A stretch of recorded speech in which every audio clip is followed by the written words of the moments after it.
What's going on, everyone? It's Ben from YGO from Zero, back with another retro Yu-Gi-Oh video. And in this video, we're going to be going over the results of the latest Fiber format tournament. These tournaments happen every month in the Fiber Discord server, so if you want to play in the next one, definitely head on over to there. And they're always a lot of fun, so I highly encourage you to do so.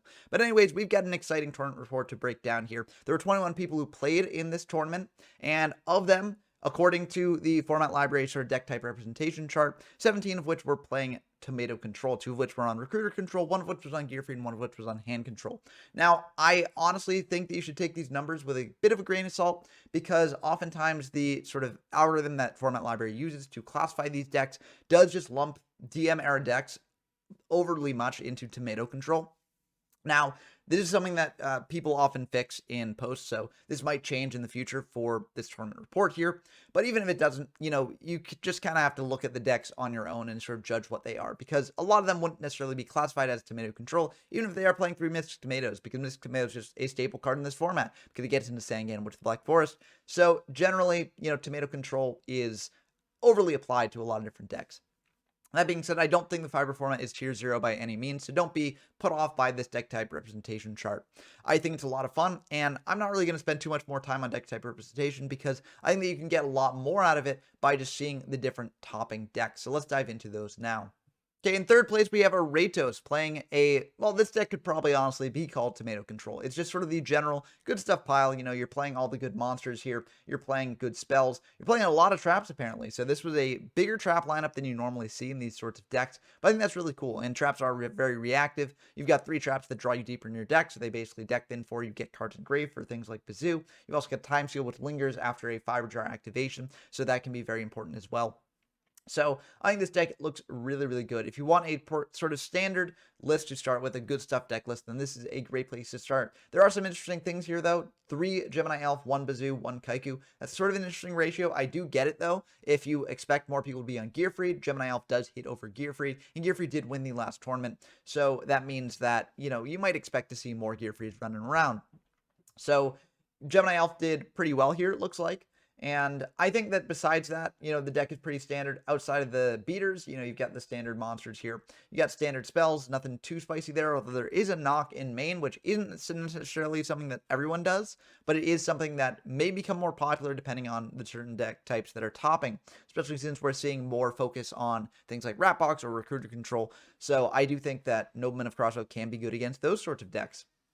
So beyond that, I think that the side deck is pretty standard here. I think equipped to deal with a variety of things. You got another Nobleman in case you're up against more flood focused deck. You've got Harpy's Feather Duster plus Dust Tornadoes for more spell and trap focused decks. You've got Fisher, TT, Trap Hole, Skull Lair for more aggressive decks. You've got creature swaps plus Goats plus Yada plus Assura Priest for a lot of different outcomes, and also Jinza for more trap heavy decks.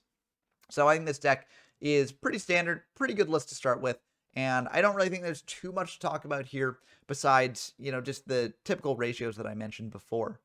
Getting into a bit of a spicier deck list, we've got the second place list by Gyammerman here, which was also classified as tomato control, which should hopefully show you how much variety there is in that category. There are there's only 2 tomatoes here actually, but there are a lot of beaters here. There's double Bazoo, triple Kaiku, and 1 Gemini Elf. So this is taking an opposite approach to Aratos here, only playing 1 Elf, but maxing out on Kaikus and Bazoos. So interesting to see the different sort of philosophies on the ratios of these beaters. I do get this ratio. Kaiku can banish cards from grave, which then won't get shuffled back off of a Fiber Jar. Also, no Fiber Jar in main here, which is kind of wild. Fiber Jar, and no Fiber Jar inside either. So that's kind of wild, because Fiber Jar is sort of the namesake of this format for a reason. It is really, really powerful. And maybe the fact that everyone's playing it means that Gyammerman is trying actively to play around it, because they are playing the Kaikus. They're also playing the Dark Ruler Hades here to negate Fiber Jar if it attacks over it. So there are a lot of interesting things here. Also, double creature swap in the main. You've got a Scapegoat as well. So Scapegoat plus the Serpents plus the 2 tomatoes pair very well with the creature swap there. So I think that's a powerful combo there.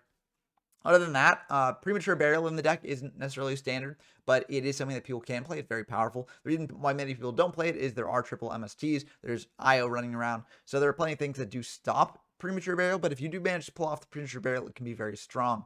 Also, in the trap lineup, there's 2 Dust Tornadoes, which is definitely not a standard pick, but Dust Tornado does stop Imperial Order, so that can be very nice there. And I think that Imperial Order is one of the most powerful cards in the format, so playing 2 other ways to out it is also not that bad of an idea.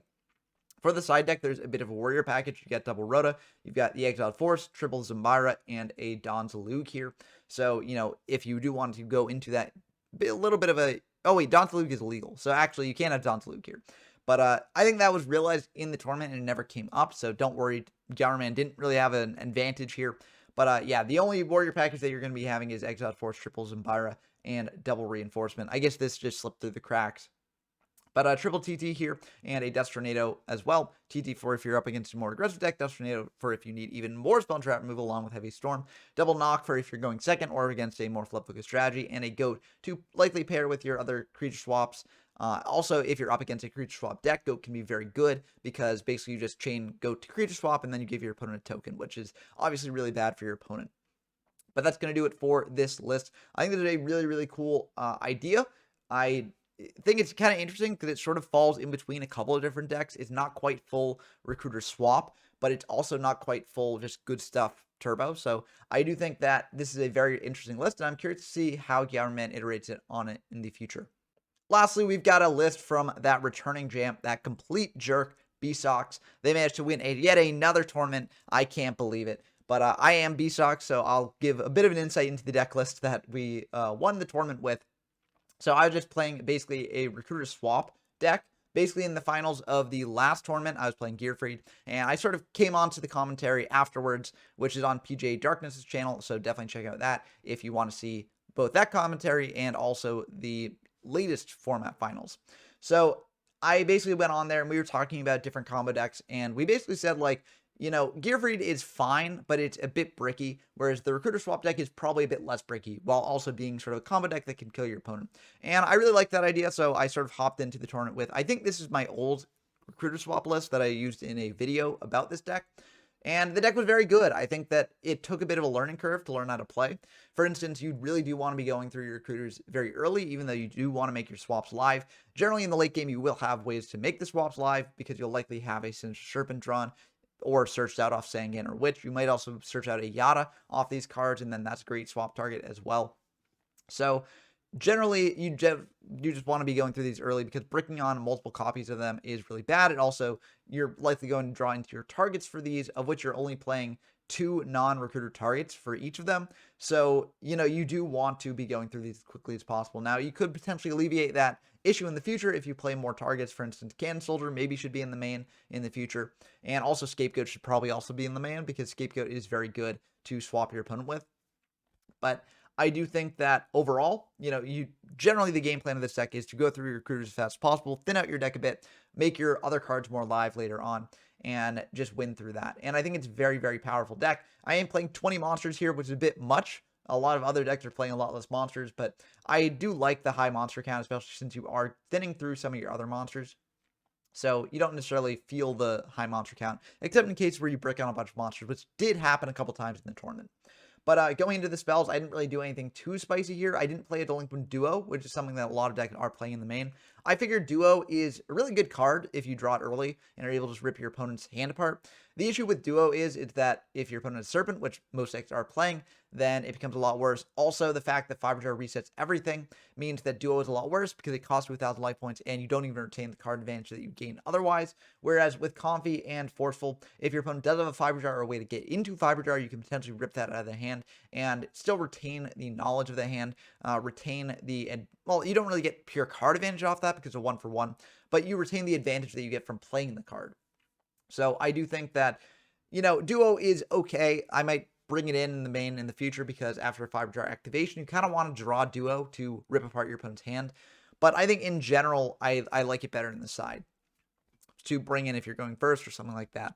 But I also have Double Knock in the side as well to go second, basically, or if I'm up against a more flip-focused strategy along with Ceasefire for that as well. So my side deck is pretty standard, all things considered.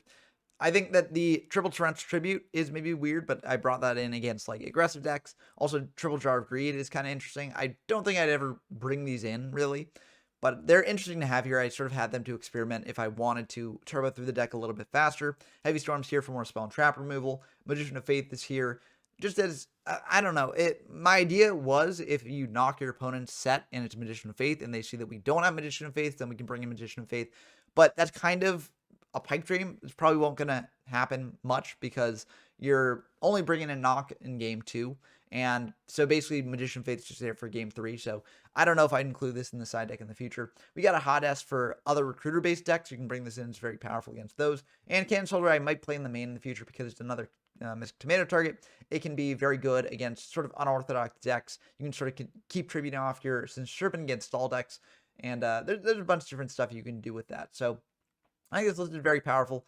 And I encourage you to check it out if you are interested in this sort of deck type and strategy, because I do think it's really fun. I think it's one of the best strategies in the format. That being said, there are ways to play around it. And I think that as people get adapted to it, it will become a lot worse. So I don't expect this to necessarily win a future tournament, but I think that's part of what makes Fiber format exciting. You know, the meta is constantly shifting as people realize what decks are good, what decks are not. And so I'm curious to see how it will continue to evolve for the next tournament.